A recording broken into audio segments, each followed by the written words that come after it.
Assalamualaikum warahmatullahi wabarakatuh. Apa kabar teman-teman? Mudah-mudahan sehat semua, jasmani rohani, dilancarkan segala urusan dan aktivitasnya, diberkahi segalanya, amin ya rabbal alamin.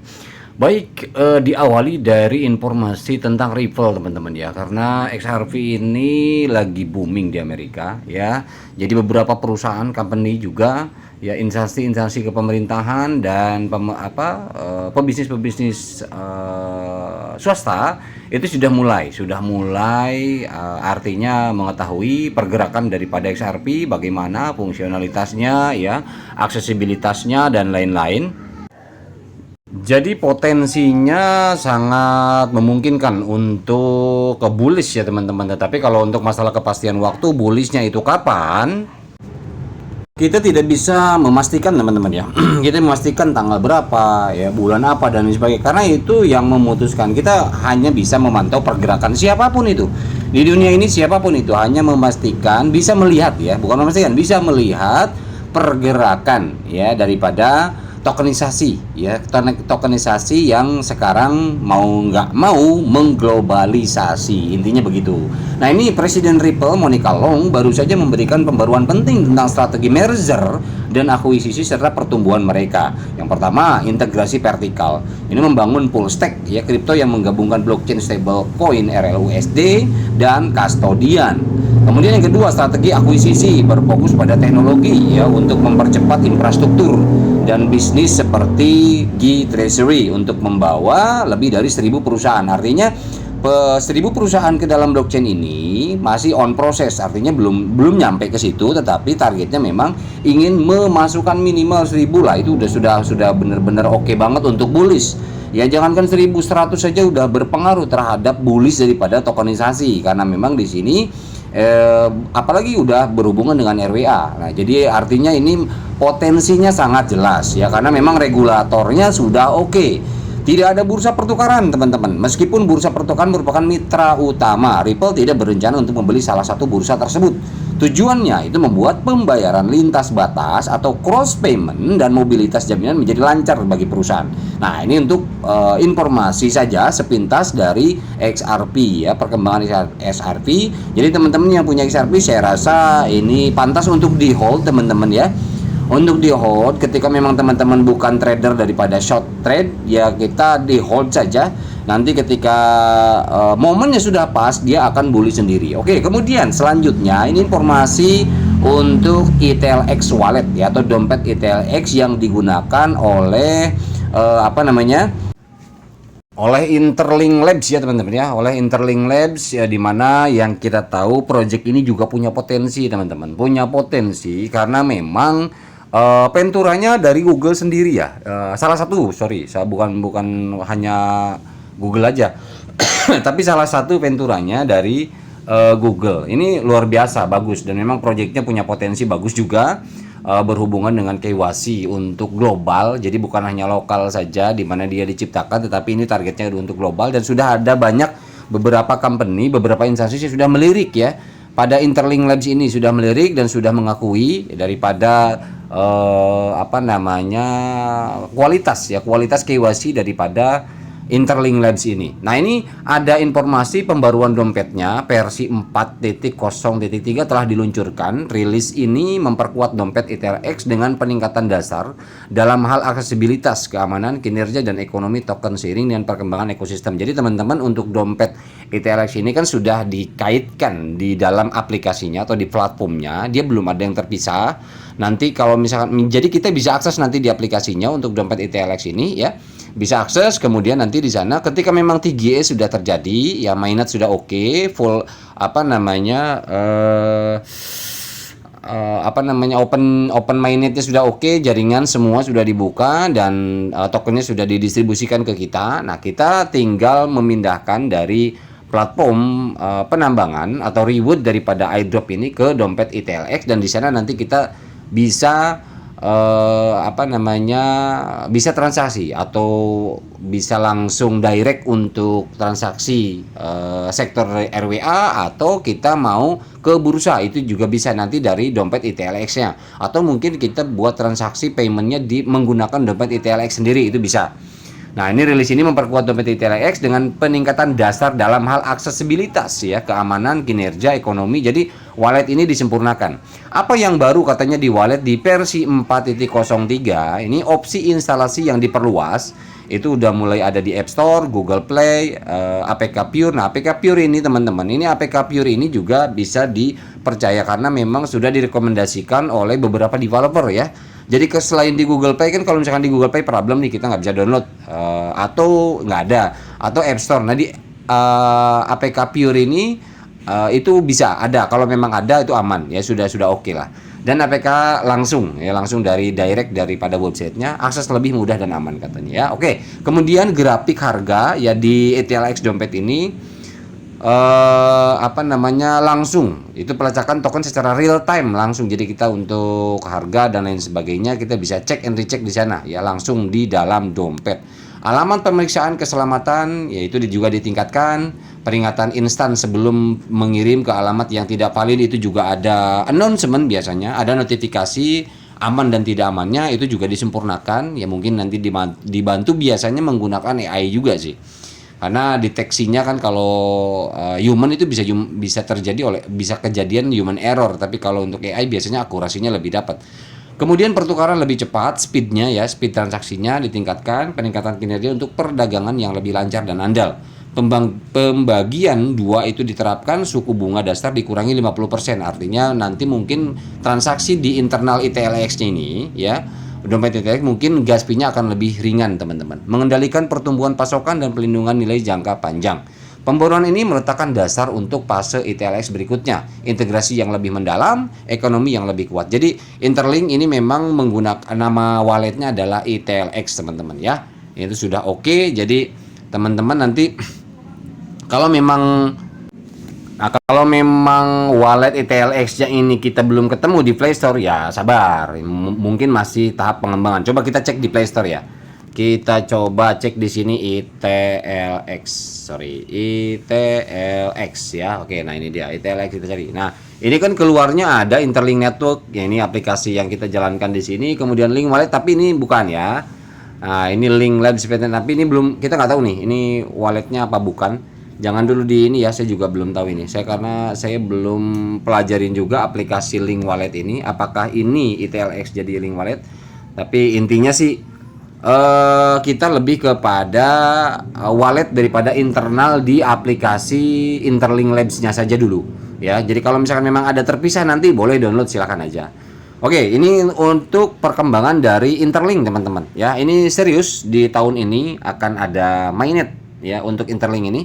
Tapi belum ada kepastian dari developer bulan apa, tanggal berapa ya. Nanti kita info-info lagi aja. Oke, kemudian selanjutnya dari Blockdag, informasi yang menjalankan Blockdag teman-teman ya. Nah, ini ada informasi terbaru, announcement dari developernya bahwa akan listing di exchange per 16 Februari teman-teman. Nah, kenapa bisa mengumumkan seperti ini? Itu mereka katanya untuk Nah, kita lihat di sini nih. Nah, nih. Ini adalah mainnet ya, transisi. Ini yang akan dieksekusi diantaranya adalah memverifikasi kestabilan node ya, dan pasangan konektivitas ya, skala konektivitas. Ini yang pertama. Kemudian yang kedua, mengkonfirmasi monitoring pemantauan ya, peringatan dan kemungkinan daripada operasional lancar ya di sini. Kemudian yang ketiga, looking configuration, untuk konfigurasinya, penguncian konfigurasinya juga disempurnakan. Kemudian untuk kestabilan daripada peluncuran itu juga lebih distabilkan lagi, dikembangkan ya untuk tahap ini ya per Januari ini. Kemudian di sini mengclearkan ya kriteria daripada mainnet live, artinya mainnet jaringan utamanya itu sudah clear, nggak ada problem lagi ya, karena memang fasenya fase aktivasi. Jadi teman-teman, ini untuk Blockdag kita reminder aja buat yang jalanin ya, tanggal 16 Februari ini listing on exchange. Tapi exchange-nya belum dikasih tahu nih teman-teman, exchange apa nanti ya, kita tunggu saja. 16 Februari kan masih sebulan lagi ya. Jadi ya sebulan, iya benar, sebulan lebih lah ya.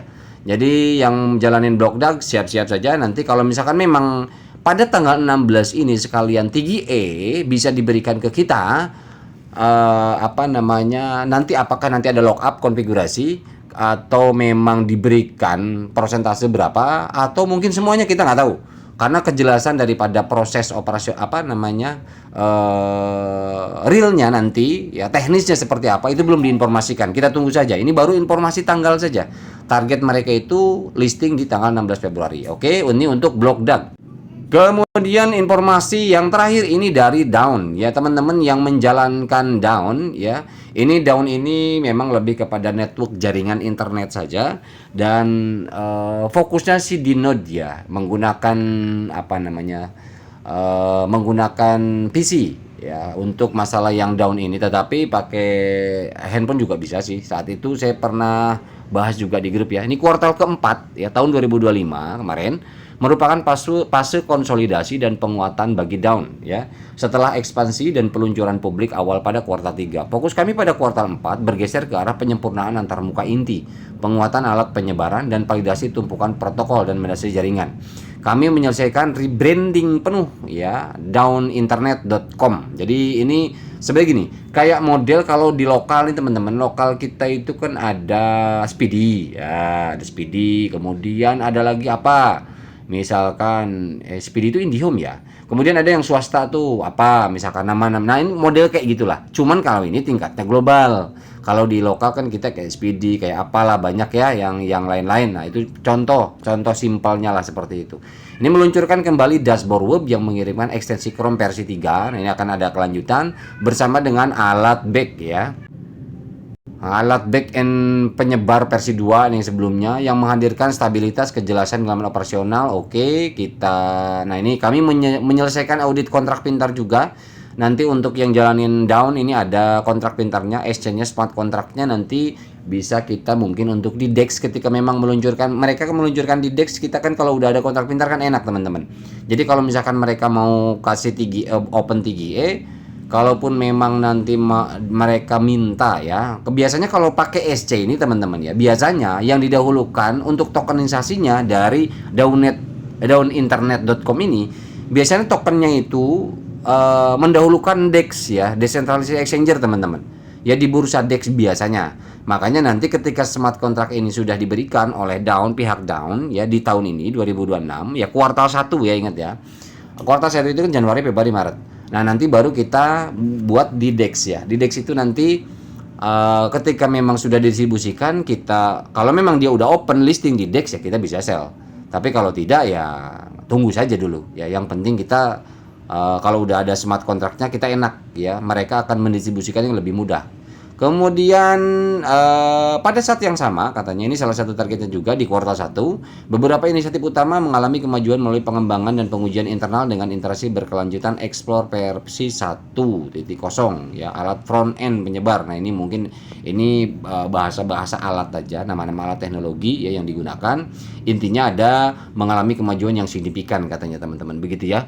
Nah, kemudian pada saat yang sama juga ini untuk target di kuartal 1 itu Dawn, beberapa inisiatif utama mengalami kemajuan melalui pengembangan. Oke.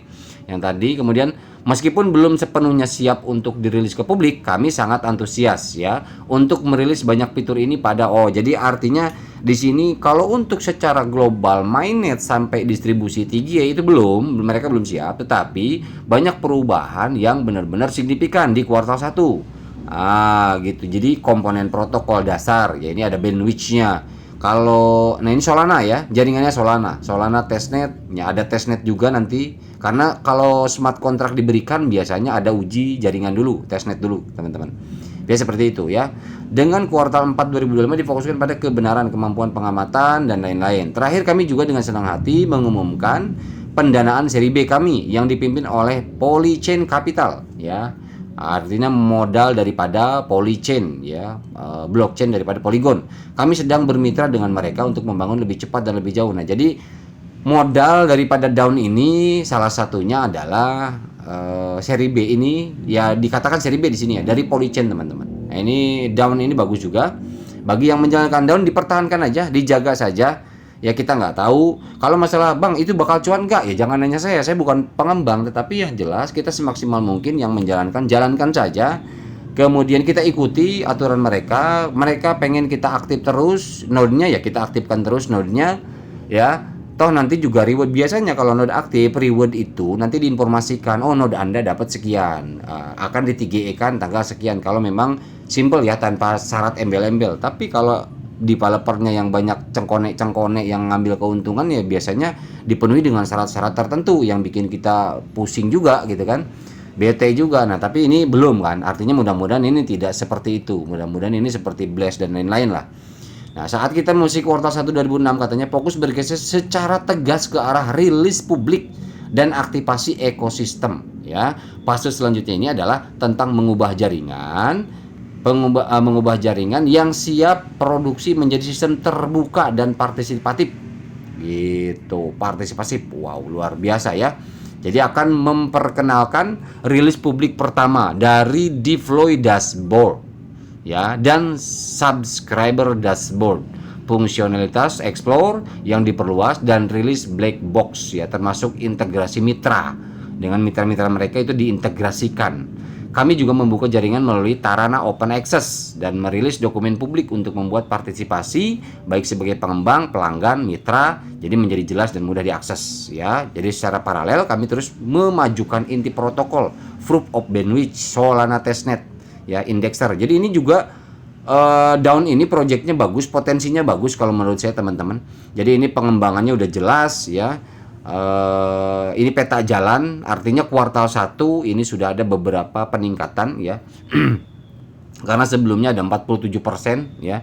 Dan ini kuartal 1 akan berfokus pada penerjemahan infrastruktur ke dalam penggunaan. Jadi mudah-mudahan kuartal 1 kalau memang kekejar kuartal 2, informasinya sih untuk Dawn ini di kuartal 2 akhir, ya mudah-mudahan. Kalau memang nggak nyampe, ya udah sabar aja lah. Artinya masih butuh perjalanan, ya. Yang node-nya aktif untuk Dawn ini tetap usahakan aktif terus karena bandwidth-nya auto read nanti akan ada announcement untuk masalah reward. Saya nggak bisa informasi untuk reward seperti apa dan bagaimana, kemudian perbandingannya seperti apa, itu nanti biasanya. Jadi setelah infrastruktur ini kuartal 1, kuartal 2 kalau mereka udah rapi, nah biasanya ada info yang lebih jelas, ya. Gitu. Oke. Setelah rilis peta jalan ini kami akan mengadakan sesi tanya jawab, ya, besok pukul 8 Januari jam 11, ya. Kalau teman-teman yang jalanin Dawn mau coba ikuti, ya silakan di Discord. Itu aja informasi, ya, yang dapat saya sampaikan.